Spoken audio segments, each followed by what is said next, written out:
계속적으로 5월 24일 이제 이야기를 하게 되는데 5월 24일을 기점으로 해서 자꾸 이제 회심이다 아니다 하는 이야기 이제 넘어서서 그 의미가 뭔가 이렇게 잠깐 말씀드리고 그 다음을 좀 넘어가야 됩니다. 아까 잠깐 말씀드렸지만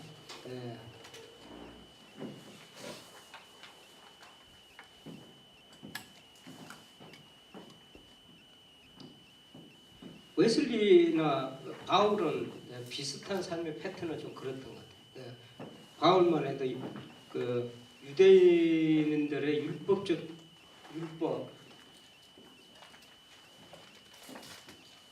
율법에 아주 능숙했던 사람이고 율법적 삶을 그렇게 또 지내고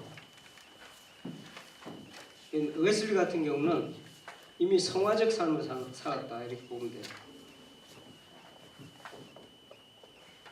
우리가 1724년, 25년, 26년 그 옥스퍼드, 소위 말하는 옥스퍼드 그다음에 그 조지아 선교 보면 알겠지만 아주 그 피나게 어떻게 보면은 수도사적인 삶을 쭉 살았어요. 근데 사도 바울이 저기서 예수님을 만난 경험을 하죠. 다메섹 도상의 세경.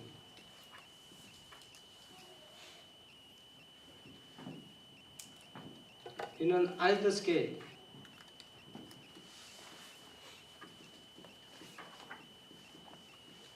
알더스게이트 스트리트라고 런던 약간 북쪽 지역에 가게 되면 스트리트이 있어요.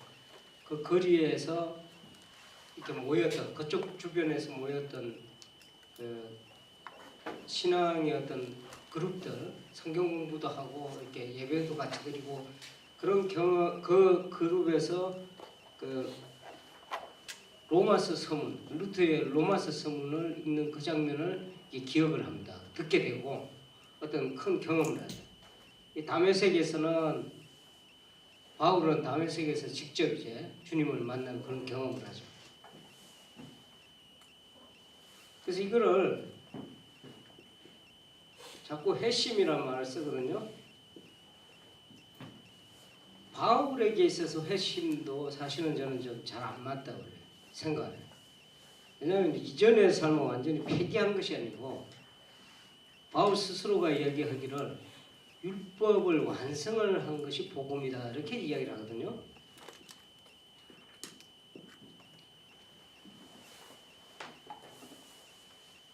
근데 웨슬리에 있어서는 이건 친위와 거듭남의 성격이 아주 강하단 말이에요.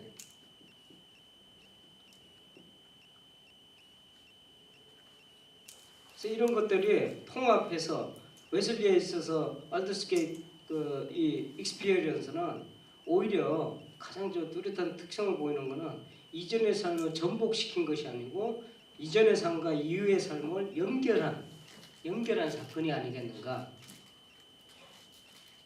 이게 거듭남의 경험. 아까 말씀드렸죠. 거듭남은 바로 친위와 성화의 내적 연결고리란 말이에요.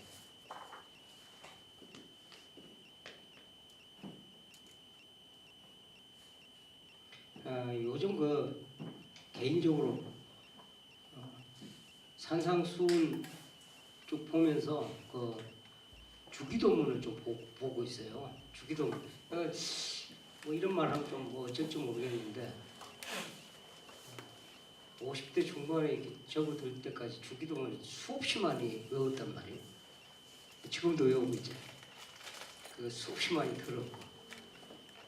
근데 지난주에 이제 우리 김신호 목사님 오늘 연회가 있어서 못 오신 분들이 있는데 김신호 목사님 교회에 지금 주일날 한 2주를 지금 가요. 그래서 오전 예배도 하고 오후에 강의하고 오전 예배 오후 하고 한 4번에 걸쳐서 이제 산상수훈에 대한 얘기 쭉 하는데 제가 그런 이런저런 준비를 해가는 과정에서 여기서 거기까지 내려가려면은 그 무궁화 호밖에 없더라고요. 그래서 기차를 타고 가니까 한 2시간 반, 3시간 가까이 걸려요. 그 시간 동안 제가 좀 재밌게 뭐라 할까 좀 이렇게 개인적으로 취미 비슷한 게 뭐냐면 그 컴퓨터를 들고 다닌다 하면서 이제 그 안에서 글을 쓰고 이렇게 내려가는데 그 주로 글 쓰는 주제가 주기도문이에요. 근데 같은 주기도문을 수없이 많이 봤는데 그 어디 저 신탄진 역점 가는데 이제 주기도문에 전체에 어떤 그 그림이 쫙 들어오는 거예요. 그래서 너무 가슴이 벅차서 아직 글을 못 쓸 정도. 그런데 이 경험하고 비슷하지 않겠는가 개인적으로 그렇게 생각해요. 뭐 내가 웨슬리 같은 경험을 했다는 뜻이 아니고 바로 이렇게 흩어져 있던 것이 이렇게 꿰어지는 그런 경험을 아주 했단 말이에요. 한번 물어볼까요?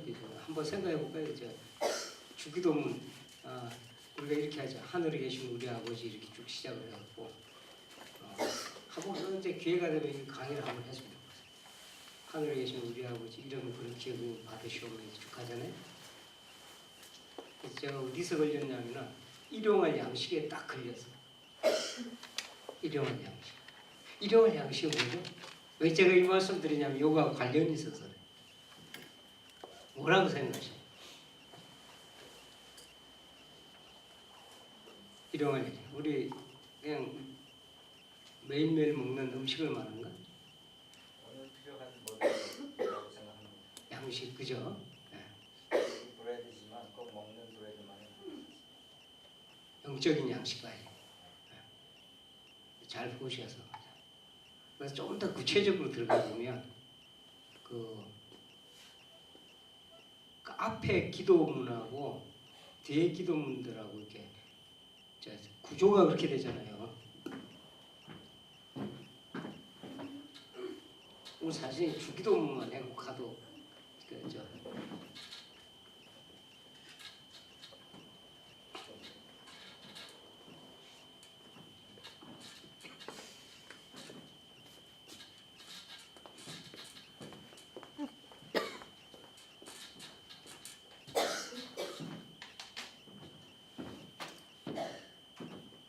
자, 전체 구조를 잠깐 봅니다.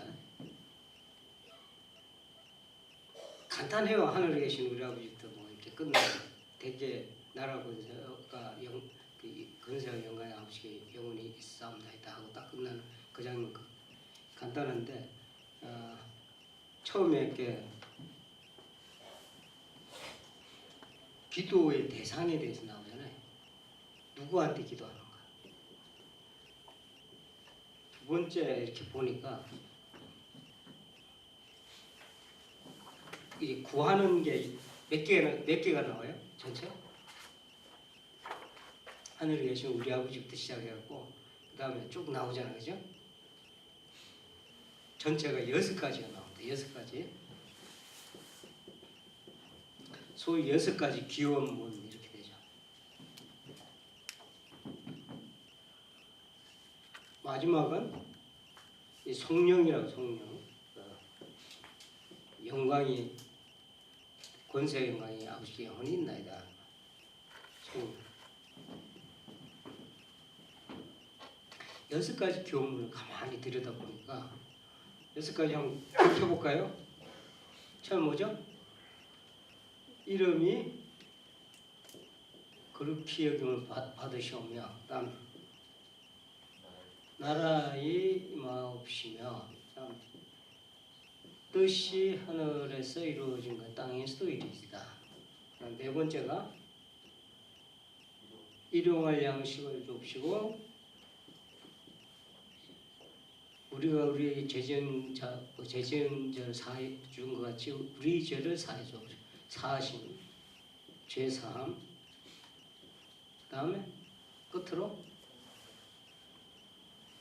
시험에 들지 마옵시며 악에서 구하옵소서 이렇게 되더라고요. 가만히 들여다보니까 이래. 근데 이 3가지가 하나로 묶여지더라 이거예요. 가만히 들여다보니까 한번 연구해 보세요. 꼭 제가 하는 것처럼 따라올 필요는 없는데 한번 연구를 해보시오. 이름이 그렇게 여기시는 거.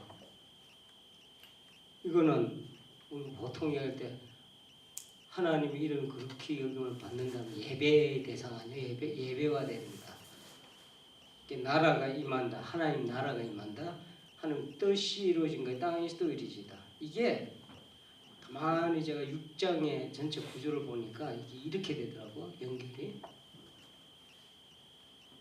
그 나라와 뭐를 구하라? 그 의를 구하라. 먼저 이렇게 돼 있죠.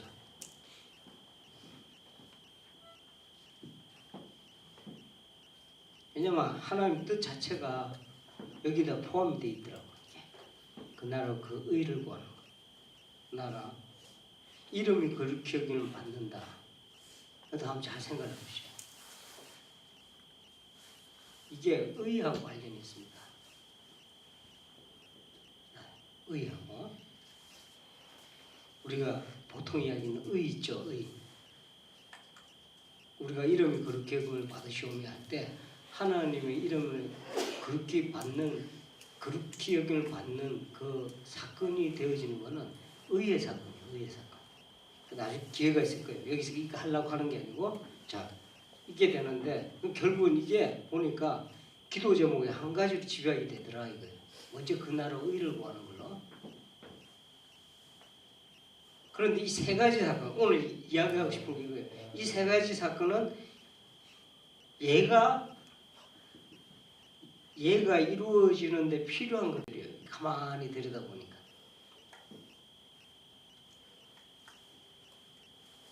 예수님이 양식을 이야기하는데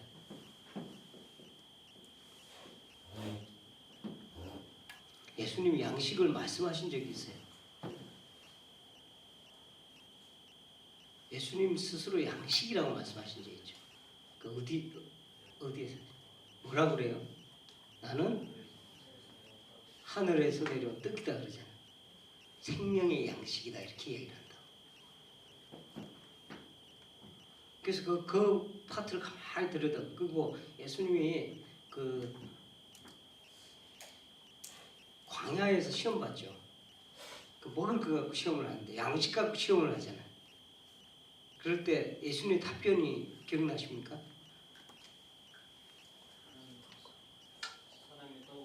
뜨거운 살지 뭘로 산다? 그 말씀으로 산다. 결국 하나님의 것으로 사는 거죠. 하나님의 것으로 사는데 생명의 양식. 그 양식이 도대체 뭘 의미하는가 가만히 들어서 추적을 해보니까 제 나름대로 내린 결론은 예수 그리스도를 믿는 사건이구나. 예수 그리스도를 믿는. 왜냐하면 그 구절에 그대로 나와 있어요. 네? 누룩에 대한 이야기가 나와. 그 바리새인과 서기관 누룩에 조심해라 했더니 제자들이 뭐라 그래? 떡 갖고 이야기하잖아요. 내가 우리가 떡이 없는데요 그렇게 얘기한다고. 근데 예수님이 그게 아니고 하면 또 설명을 하죠. 한번 이거 다 연결해 보세요. 오늘은 내가 이렇게 몇 가지 힌트만 이렇게 드리는 겁니다. 그리고 또 이 사건이 나와요. 죄사함에.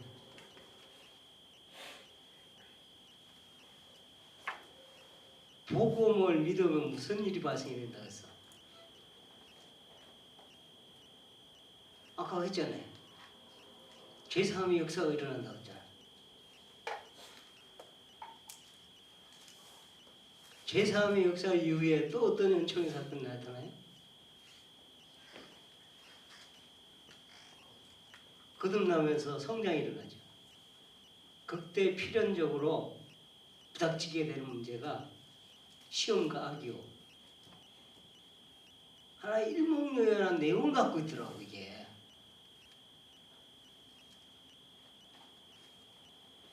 제 나름대로 본 거예요 이게.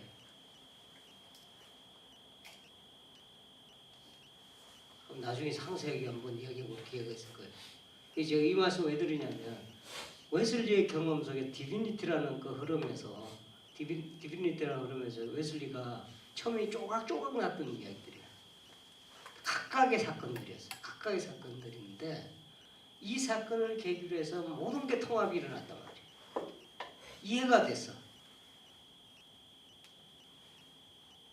다음 주에 우리 준비를 해보면 알겠지만 이 사건이 있은 이후부터 웨슬리가 분리가 일어나. 웨슬리하고 동지였던 사람들이 하나하나 떨어져 나가요. 왜 떨어져 나간 것도 한번 관심을 가져야 된다. 그게 키 이슈가 됐다고. 예.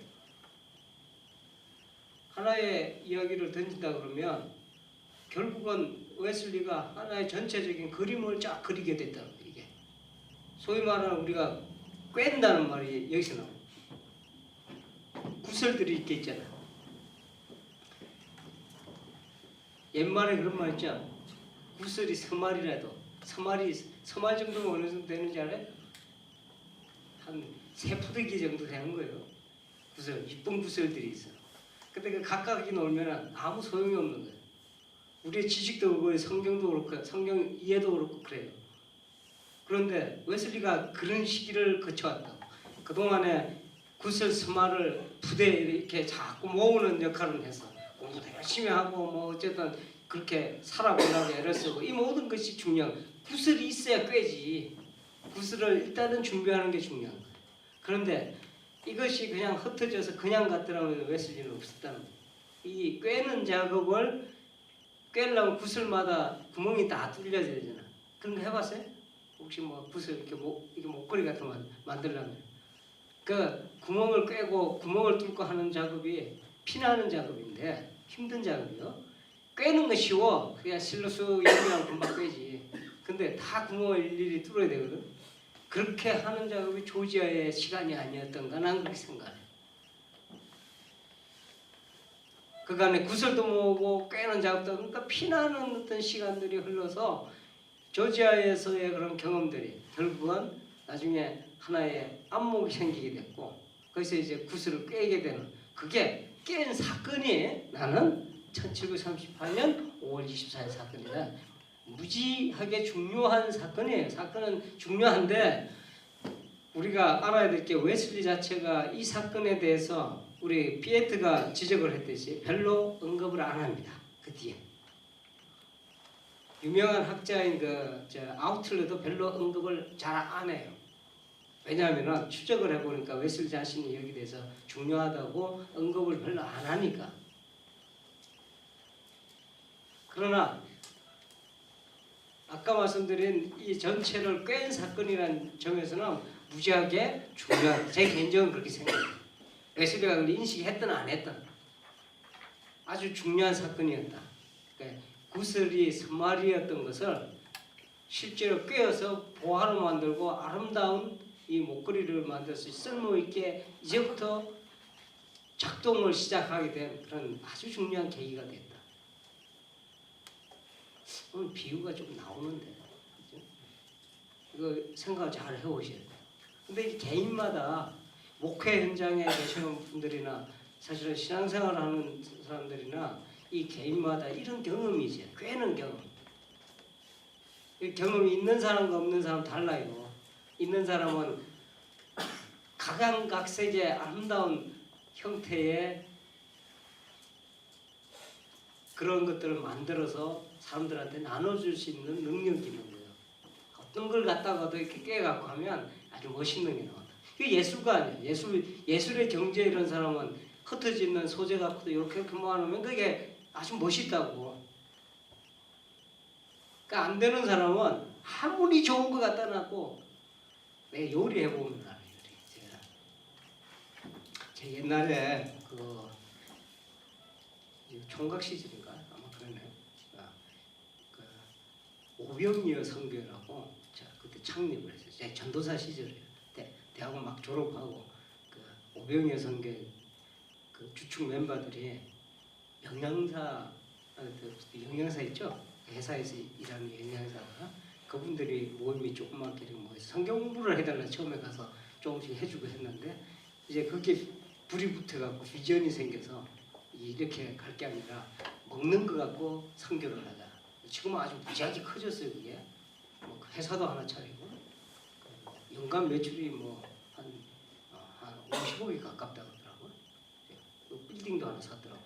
지금 그러니까 그렇게 막 그렇게 갔어요. 그때만 해도 정말 그런 생각이죠. 그런데 보니까요, 그 사람들이 이렇게 옹기종기 모여서 처음에 자고 이랬지만 이게 묶여서 어떤 꿰어지니까 그 힘을 발휘하더라고. 꿰어지니까. 이 목회든 뭐든 인생을 살아가는 데 있어서 한번 그런 경험은 꼭 있어야 되겠다 하는 생각을 하죠. 여러분의 현장에 있어서 이렇게 한번 꿰어보는, 근데 그게 어설프기도 하고 여기지만, 근데 그 이야기 하려고 하는 게 아니고, 그 사람들 중에 영양사니까 당연히 요리 잘할 거죠. 근데 A라는 분이, 그러니까 이제 선교회 사무실이 있었는데 점심을 해서 먹었어요. A라는 분이 부엌에 들어가면 전부 다 해피하질 않아. 걱정이 돼. 근데 B라는 분이 딱 들어가잖아요. 이름도 안 잊어먹어. 윤향숙이라는 분인데, 이분이 들어가면 뭐가 나와도 맛있어. 야, 심지어는 그 미역 같은 거 하나 대충 씻어갖고 하는데도 초장 하나 해갖고 나오는데 그렇게 맛있어요. 내가 그 맛을 잊을 수가 없다는 거 지금도. 그런데 A라는 분은 어떤 좋은 재료를 갖고 가도 망쳐. 간도 안 맞고 맛이 없어. 근데 그분은 또 다른 재주가 있어요. 어떤 재주는 사람을 묶을 자. 그래갖고 오늘 그걸 이룬 거예요. 사람마다 음식 잘하는 사람이 있고 어떤 사람이 그런데, 하여간 같은 재료라도 어떻게 그렇게 다르게 나오는지 결과가. 그거는 바로 뭐냐면 꿰는 기술이에요. 이 꿰는 기술은 꿰어져 본 경험이 있는 사람은 진짜 꿰는 거예요.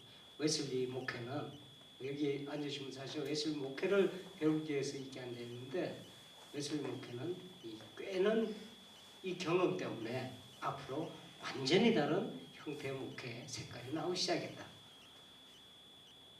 그거를 다음 주에 보면 이제 어떻게 그 색깔들이 나오면서 어떻게 진행이 되는가 우리가 또 다음 주에 또 세미나에서 발제해서 알 수 있을 거예요.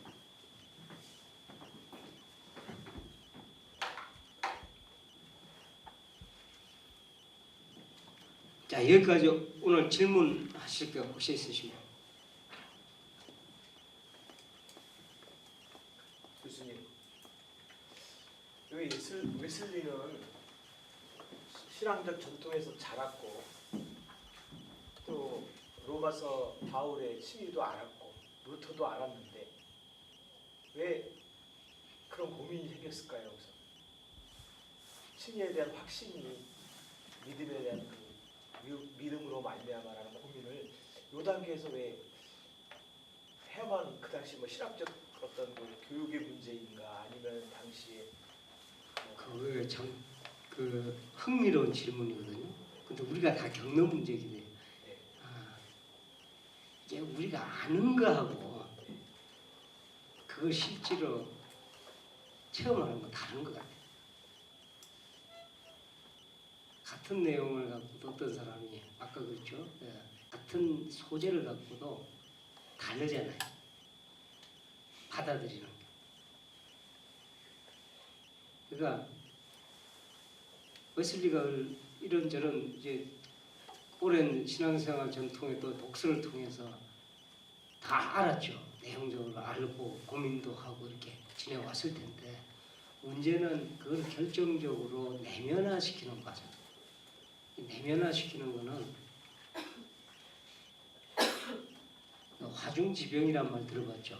화중지병. 풀어서 설명하면 그림에 그림 안에 떡이 있잖아요. 그죠? 그죠? 쇼 윈도우에 이렇게 지나가다 보면 떡이 있잖아요. 떡집도 있고, 근데 그걸 내가 안 먹으면 내 게 아니야. 가게에 있는 거지. 여기 전기가 흐르잖아요. 전기가 지금 이 벽을 타고 다 이렇게 콘센트 저기 다 있어요. 그거를 그냥 두면은 나하고는 관계가 없더라고. 내가 코드를 갖고 가서 꽂아야 내가 쓸 수 있는 에너지가 되지. 난 그렇게 생각하거든요. 그러면은 이 꽂고 싶다는 생각이 사실 들어야 돼요. 그게 다양한 형태의 그 이유 때문에 생기더라고. 우리가 사실은 모르는 게 아니에요.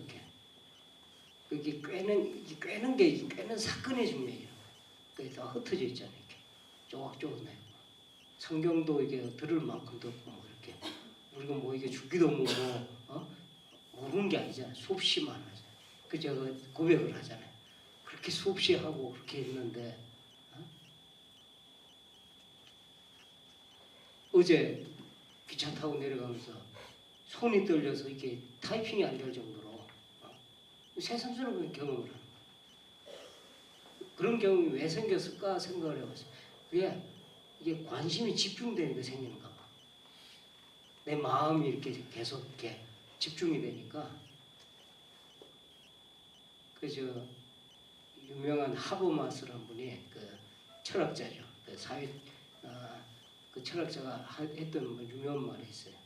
사람이 인식하는 거는, 사람이 보는 거는, 사람이 이해하는 거는 관심만큼만 이해한다. 그 유명한 책이 인식과 관심이라는 책에 나오는 요약이에요. 이게.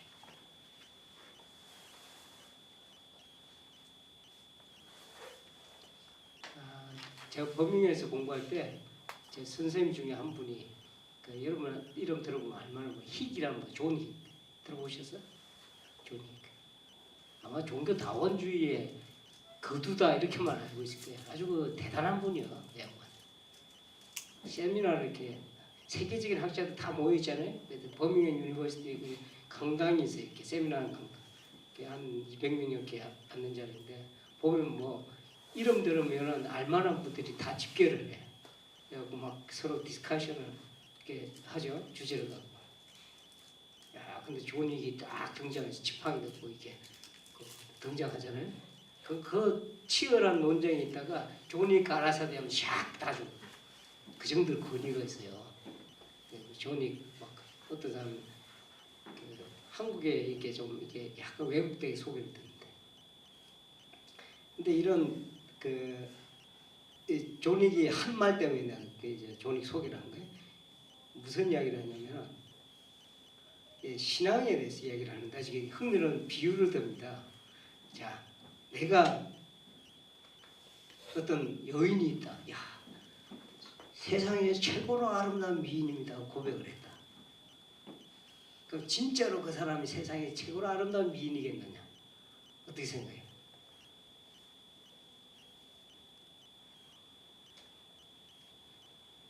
아마 여기 다들 결혼하신 분들은 뭐 그렇게 고백하고 결혼했는지 몰라. 그래서 근데 그렇게 이야기를 했을 때 진짜 그러냐? 그렇지 않다는 거예요.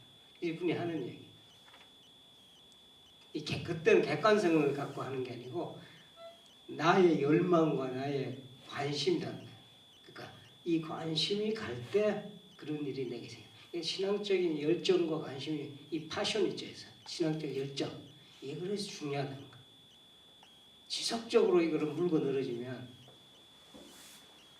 구하는 자에게 주어진다는 거예요. 그죠? 그대로 있잖아요. 성경 말씀. 이제 저 웨슬리가 이 고민을 깊이 합니다. 근데 웨슬리 장점이 그거예요. 한번 물고 늘어지면 끝장을 보는 사람. 끝장을 보는. 이 주제에 딱 잡히니까 끝장을 보니까 이런 꿰어지는 거, 탁 뚫리는 역사가 일어나. 탁 뚫리는. 우리가 뭐냐면 우리가 그게 잘 안 되는 이유가 좀 관심이 생겨서 그런데 뭐 좀 하다 보면 잊어먹어. 그 돌아와서는 그 관심까지 가는 데만 해도 시간인 거예요. 이게 잘 안 되잖아요, 그죠? 여기 앉으신 분들은 지금부터 한번 결심을 해볼 필요. 이게 집중적으로 해야 돼요. 누든 뭐든 집중적으로 파고들어야 땅을 파도 생각해보세요. 우물을 파도 집중적으로 해야 물이 나오지. 예. 파다가 여기 쪽에 찔끔 파다가 없네 저기가 찔끔 파다가 잊어먹고 그 다음에 내가 어디서 팠지? 그럼 여기부터 다시 시작해서 또 파다가 또 없네 이렇게 해갖고는 이게 안 된다는 거예요. 지금부터 내가 끝장 올 때까지 1년이고 2년이고 한번 파보자. 그래서 제가 약속을 하나 감히 약속을 해드리는 거는 파다 보면 끝장을 보면 그래서 나온다는 거예요. 예. 아까 믿음과 확신 얘기할 때 믿음은 회개 과정에서 아까 율법적 회개하고 복음적 회개하고 그래서 믿음을 얘기했잖아요. 그리고 이제 거듭난 사람에게 확신이 있다 이거예요. 예. 그렇다면 이제 믿음을 얘기할 때 거듭난 이후에 아니면 성화나 완전까지 그런 과정에서 믿음은 어떤 우리 목사님이 아주 핵심적인 질문을 하셨어요. 앞으로 다뤄야 되는 부분인데 그게. 근데 오늘 말씀하셨으니까 우리가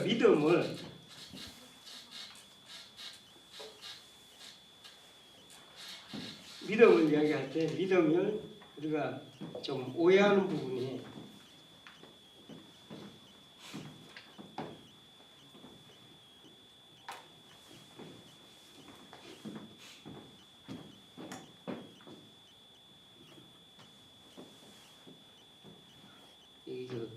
이 직선 걷는 거 별로 안 좋은데 하여튼 그거 봅시다. 회개가 있고 친히 제사함이죠. 그 다음에 거듭남이 있습니다. 자, 회개 이전에는 그런 믿음이 없었느냐? 자, 그 질문부터 해보자. 회개 이전입니다. 믿음이 있어요. 믿음은 동일한 거거든요.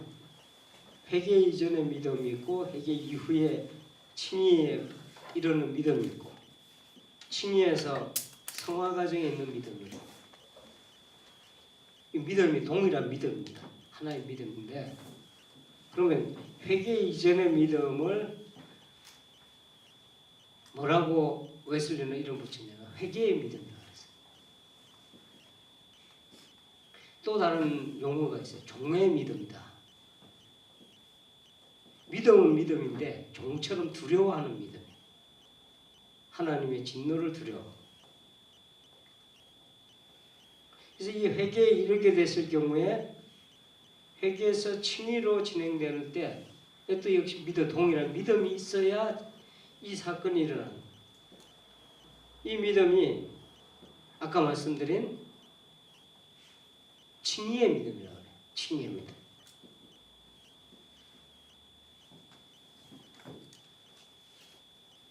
그럼 거듭난 이후에 성화에 이르는 믿음은 우리는 무슨 믿음이라고 할까요?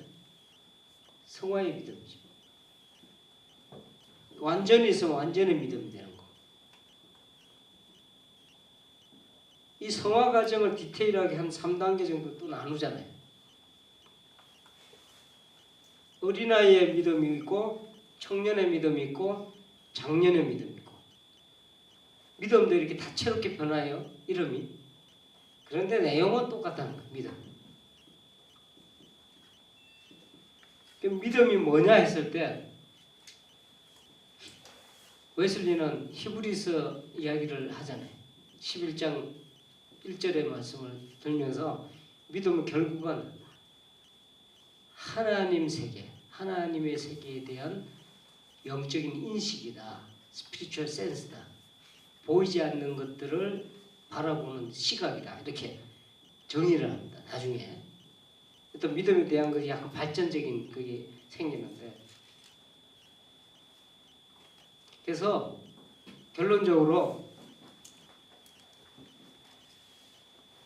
구원은 믿음을 통해서 이루어지죠. 그런데 이 믿음이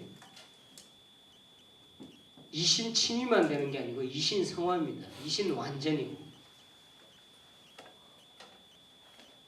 그래서 자꾸 이신 칭의만 가르치니까 아까 우리 이재원 목사님 이야기했죠. 루터 이야기하면서 저 칭의의 사건만 집중을 하다 보니까 이게 부각이 되는 거예요. 이신 칭의. 물론 이게 대단히 중요해요. 가장 중요한 부분이에요. 왜냐하면 여기에서 바로 결정적으로 이 사건을 통해서 결정적 하나님의 자녀가 되는 사건이 일어나니까. 그냥 자녀가 된 사건이 자녀가 되는 사건으로 보면 완성의 사건이에요. 그러나 새로 태어난 아이의 입장에서 보면 걔는 이제 성장을 시작하기 때문에 시작의 포인트예요. 완성과 시작이 공존되는 시점이에요. 여기가. 웨슬리의 1738년에 개보면 바로 이러한 부분들이 전체적으로 하나로 꿰어졌다. 어서 오세요. 언제 지금 오셨나?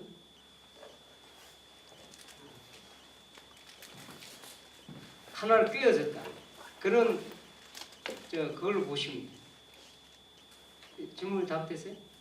이게 더 깊이 들어요. 왜냐하면 이게 다음 주 말고 그 다음 주에 요 내용에 대해 깊이 있게 다룰 겁니다. 그래서 원래 그 구원의 과정이란 말만 있었지 오도 살루티스란 말이 있었지. 그래서 저는 여기다가 이름을 또 하나 붙여놓은 게 오도 피데이란 말을 썼어요. 그 믿음의 과정. 그런 의미에서 그 믿음의 과정이란 말은 누가 세계적으로 쓴 사람이 없어요. 저 혼자 썼지. 혼자 지금 악 쓰는 거 이게.